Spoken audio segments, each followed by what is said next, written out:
So what we're going to do next is we're going to create a door that swivels, and it's going to be a door that we can place throughout our level. So we're not going to mess with the level blueprints in this one. First thing I'm going to have you do is create a new folder, and I created a folder right here called Swivel Door, and I'll just put all my door stuff in there. So in this new folder, which you can create with new, right click and you're going to create a new blueprint class. Now we're going to use what's called an actor. An actor is any object that you put into your world. Any character or plant or anything is an actor. So pretty much everything is an actor. And we're going to call this blueprint swivel door, or whatever you want to call it. And it's empty. So when I place it into my world, this sphere is not really there. If I hit play, it disappears. It's just a placeholder. So I'm going to double click here. And we're going to add a static mesh, if I go back to my content folder, of door. And the first thing you may notice is that your door, you can walk right through it.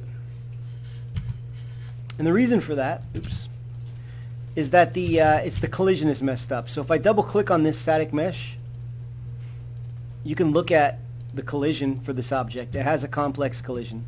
It does not have a simple collision though.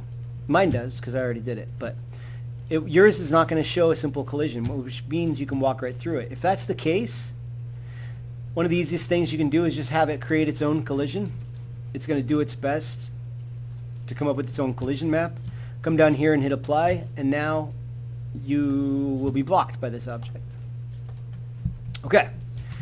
Now we need something that's going to trigger some sort of event. So we're going to create a box trigger, so that, or box collision, so that when you walk up to this door,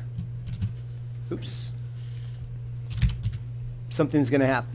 And I'm going to put this box collision right here, so there's plenty of room for you to walk anywhere near the door in front of it. It'll open.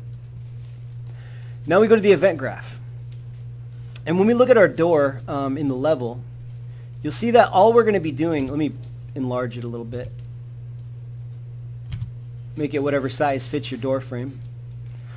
All we're going to be doing here is swiveling it on the blue axis, which is the Z axis. So we're just going to be doing a rotation like that. And you can go as, I'm going to say 150.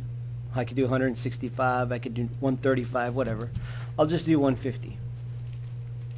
So in the event graph, we have to create two events. One for when you begin overlapping this object, the box, and one for when you end overlap on the box.